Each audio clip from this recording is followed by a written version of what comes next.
हरे कृष्णा, बोलो वृंदावन धाम की जय। तो श्रीमद् भागवतम हम पढ़ रहे थे तो मुझे बहुत ही सुंदर चीज मिली। जैसे एक बच्चा माँ के पेट में रहता है तो उसको वहां पे बहुत पीड़ा होती है, असहनीय पीड़ा होती है, और वो माँ के उदर में रह के भगवान से क्या क्या प्रार्थना करता है कि भगवान अब मुझे यहाँ से बाहर निकालो, बाहर आने के बाद मैं क्या क्या करूंगा। तो ऐसे कुछ प्रॉमिस है जो मैंने और आपने, हम सभी ने भगवान श्री कृष्ण से किए हुए हैं, और वो मैं और आप सब भूल चुके हैं। तो ये एक अच्छा समय है कि हम उस प्रॉमिस को जो हमने भगवान कृष्ण से वो किया है उसको हम रिवाइज कर सके और हम उसे याद कर सके कि मैंने क्या ऐसे वादा किए थे जो मैं भूल चुका हूँ। तो मेरा रिक्वेस्ट है, वीडियो पूरा ध्यान से देखना, और ये वीडियो अपने सारे दोस्तों के साथ में शेयर करना, अपने सारे मित्रों के साथ में शेयर करना, अपने सारे दुश्मनों के साथ में भी शेयर करना, क्योंकि उन्होंने भी भगवान कृष्ण को यही प्रॉमिस किया जो मैंने किया है, जो आपने किया है।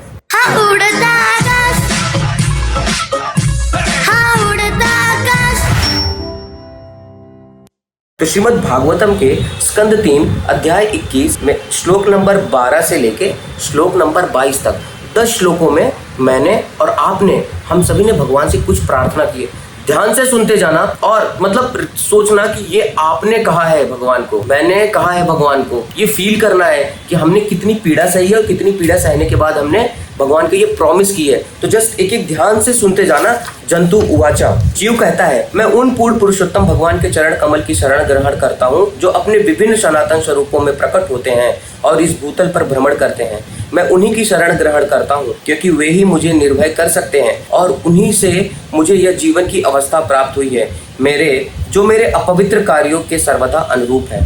मैं विशुद्ध आत्मा अपने कर्म के द्वारा बधा हुआ माया की व्यवस्था वश इस समय अपनी माता के गर्भ में पड़ा हुआ हूँ। मैं उन शिव भगवान को सादर नमस्कार करता हूँ जो यहाँ मेरे साथ हैं, किंतु जो अप्रभावित हैं और अपरिवर्तनशील हैं, वे असीम हैं किंतु संतप्त हृदय से देखा जाते हैं। मैं उन्हें सादर नमस्कार करता हूँ। मैं अपने इस पंचभूतों से निर्मित भौतिक शरीर में होने के कारण परमेश्वर से विलग हो गया हूँ, अतः मेरे गुणों तथा इंद्रियों का दुरुपयोग हो रहा है। यद्यपि मैं मूलतः आध्यात्मिक हूँ, आई एम स्पिरिचुअल।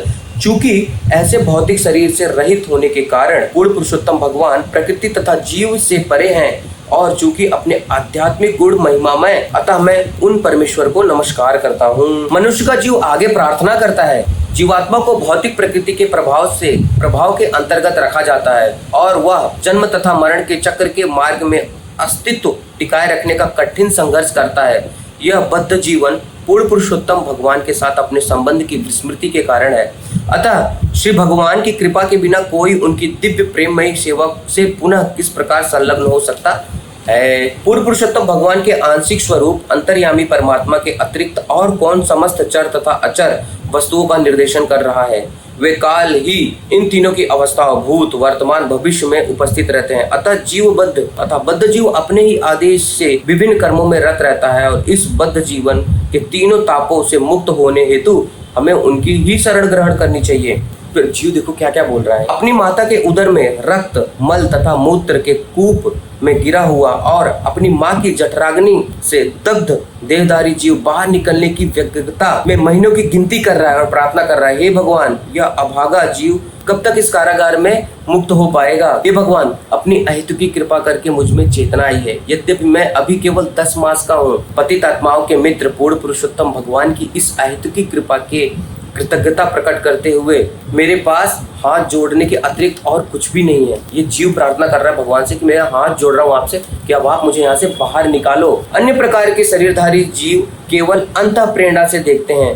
वह इस शरीर के आग्रह इंद्रिय अनुभव से परिचित होता है, किंतु मुझे ऐसा शरीर प्राप्त है जिससे मैं अपनी इंद्रियों को वश में कर रख सकता हूँ और अपने गंतव्य को समझ सकता हूँ। अतः मैं उन पूर्ण पुरुषोत्तम भगवान को सादर नमस्कार करता हूँ जिनके आशीर्वाद से मुझे यह शरीर प्राप्त हुआ है, जिनकी कृपा से मैं उन्हें अंदर और बाहर देख सकता हूँ। ये जीव प्रार्थना कर रहा है भगवान से, हे प्रभु, यद्यपि मैं अत्यंत दारुण परिस्थिति में रहा हूँ, किंतु मैं अपनी माँ के गर्भ से बाहर आकर भौतिक जीवन के अंधकूप में गिरना नहीं चाहता। देव माया नामक आपकी बहिरंगी शक्ति तुरंत नवजात शिशु को पकड़ लेती है और उसके पश्चात तुरंत एक झूठी पहचान की स्थिति प्रारंभ हो जाती है जो निरंतर जन्म तथा मृत्यु के चक्कर में मुझे फंसा देगी। तो जैसे बच्चा बाहर निकलेगा वैसे ही माया देवी क्या करेंगी, उसको एक झूठी पहचान दे देंगी, क्योंकि वहां पे स्टार्टिंग में लिखा था आई एम स्पिरिचुअल, बट जैसे वो बाहर निकलेगा उसको एक नाम दे दिया जाएगा कि भाई आज से तुम्हारा नाम उड़ता आकाश।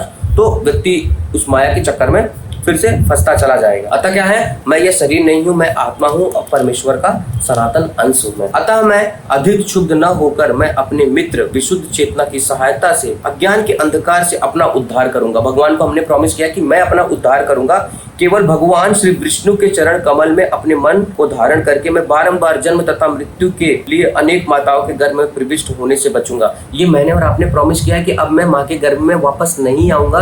कृपया करके कृष्णा प्लीज मुझे यहाँ से बाहर निकालो, क्योंकि वहाँ पे जो माँ के उदर में बहुत सारे कीड़े हैं और बहुत सारे पेन है, असहनीय पेन है। तो यहाँ पे श्रीमद् भागवतम में हमें लिखा हुआ है। तो श्लोक नंबर 21, श्लोक नंबर 12 से लेके 21 तक, मतलब टोटल 9 श्लोका ऐसे हैं जो मैं भगवान कृष्ण से हमने प्रार्थना किया हुआ है। एंड इतना श्लोका है तो मैं चाहूँगा कि आप लोग, और इसके मैंने डिस्क्रिप्शन में भी लिख के दे दिया है, तो अगर आप में से कोई व्यक्ति पढ़ना चाहे, जिनको हिंदी नहीं समझ में आ रहा हो, वो इंग्लिश में पढ़ना चाहे तो इंग्लिश में भी पढ़ सकता है। हालांकि आप अगर जाके श्रीमद् भागवतम स्कंद 3 अध्याय 31 श्लोक नंबर 12 से लेकर 29 तक आप खुद पढ़ेंगे, सॉरी वो 21 तक आप खुद पढ़ेंगे, तो आपको खुद समझ में आएगा और आप खुद जान पाएंगे कि आपने इंडिविजुअली भगवान से क्या प्रार्थना किया। तो दिस इज परफेक्ट टाइम जहाँ पे हम भगवान को जो प्रार्थना की है उस प्रार्थना को याद कर सकते हैं, ठीक है। नहीं तो हमारा जीवन ऐसे ही व्यर्थ चला जाएगा। हालांकि जैसे हमने अपना 29 साल ऐसे निकाल दिया, हमने को कुछ नहीं पता चला कि हमारा भगवान से क्या संबंध है। तो अभी हमारे पास सही समय है भगवान को समझने का। हरे कृष्ण। तो अभी हम आए हैं मंदिर गुरु महाराज की समाधि का, और उसके बाद हरि बोल आज डिवोटीज बहुत सारे लोग आए हैं। संडे के दिन बहुत सारे लोग आते हैं समाधि में, हालांकि छुट्टी रहता है ना। तो अभी महाराज भी आ रहे हैं, तो महाराज के भी दर्शन कराता हूँ मैं आपको। यहाँ देखो कितने सारे लोग। हरे कृष्ण होता थी। हरि बोल। आज के जमाने में अगर पड़ोसी के पास बड़ी कोठी है, जमाने में अगर आपको कोर्ट में जीतना है कि आपको कोई महंगा वकील लेना पड़ता है, तो कई महंगे वकील तो 2 लाख रुपए लेते हैं 2 मिनट के लिए, पर उनकी कुछ कदर होगी तो ही ले पाते इतना। तो ये भागवत में कहा गया था क्या,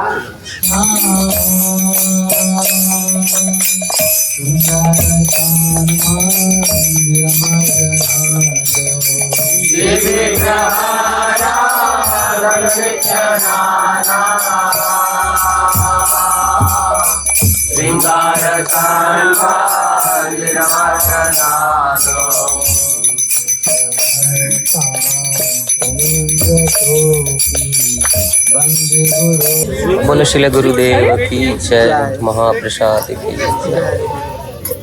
दूर बैठे हुए लोग किसी प्रसाद देख के आनंद लो। बाकी मेरा प्रसाद देखोगे, ये चुप्पे से रखा हूँ मैं। चला जाता है। बोलो कृष्ण बलराम मंदिर की जय। तो आज है संडे का दिन, और संडे का दिन का मतलब है आनंद का दिन, सेवा का दिन। तो फिलहाल हम आए हैं, अरे वाह, तभी हमारे भगवान के दर्शन करेंगे, आपको भी दर्शन कराएंगे। तो मेक श्योर करो कि जो 9 पॉइंट्स हैं जो हमने भगवान को प्रॉमिस किया है, हाँ, उसको हम याद कर लें जीवन में। ओ कृष्ण, इतनी गर्मी, बाप रे। श्रील प्रभुपाद समाधि मंदिर की जय। चलो कि भगवान के दर्शन करते हैं। ये सारे पेंटिंग्स देख के ना दिल खुश हो जाता है मेरा। जय हो। कार्तिक मास भी आने वाला है, कार्तिक मास में बहुत ज़्यादा भीड़ होने वाली है। जय हो। राधा कृष्ण प्राण मोरा युगल किशोरा जीवन हमारा नती आरो नहीं मोरा। आओ आपको भगवान के दर्शन करा। बोलो गौर निताय भगवान की जय।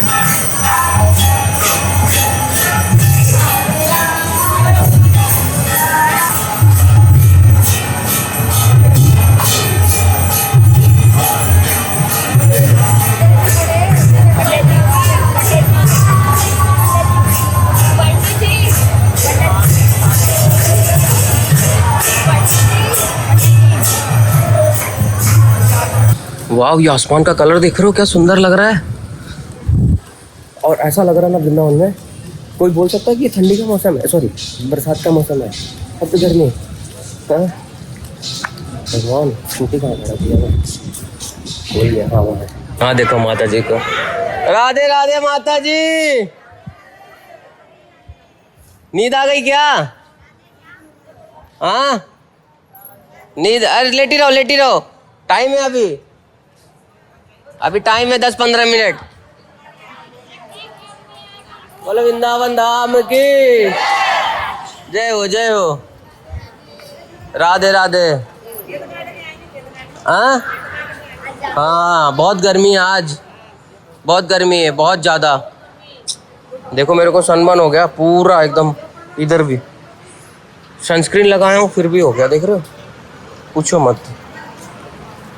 पता नहीं मेरी ज़िंदगी कैसे निकलेगी। मेरे को कभी कभी चिंता हो जाता है कि जब धूप में मैं बाहर जा ही नहीं पाऊँगा। हाँ, कभी कैसे जाऊँगा मैं अगर मान लो मेरे को धूप में कहीं जाना है।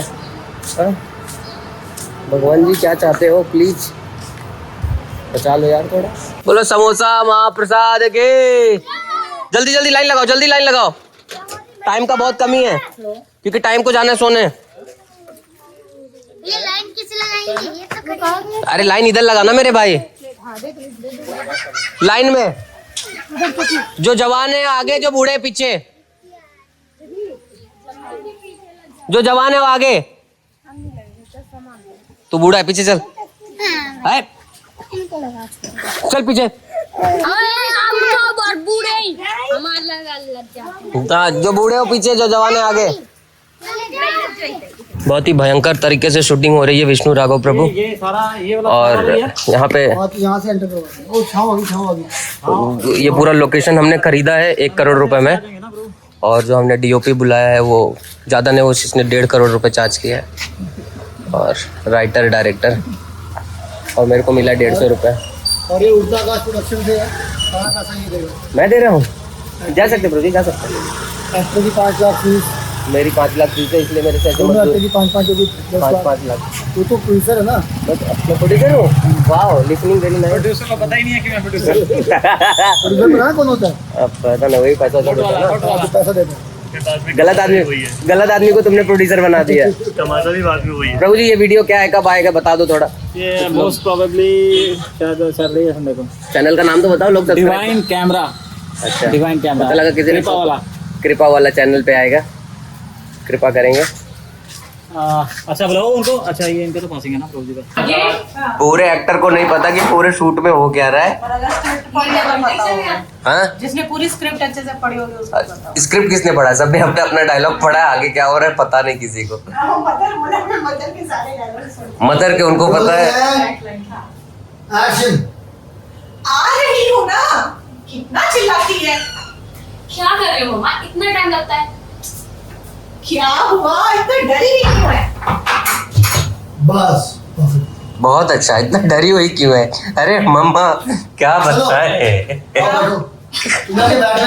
हरे कृष्णा। तो जस्ट अभी मैं शूट वगैरह कंप्लीट हो गया, निकला हूँ, तो आज का ब्लॉग यहीं पे एंड करेंगे। बस एक छोटा सा रिक्वेस्ट सबसे करना था। मैं चाहूँगा कि जितने भी लोग ये ब्लॉग देख रहे हैं, वीडियो देख रहे हैं, हर एक व्यक्ति के पास ना श्रीमद् भागवतम होना चाहिए। अब आप सोचोगे आपको भागवतम कहाँ मिलेगा, तो आप आपके नज़दीकी इस्कॉन मंदिर जाओ, वहाँ पे श्रीमद् भागवतम खरीदो।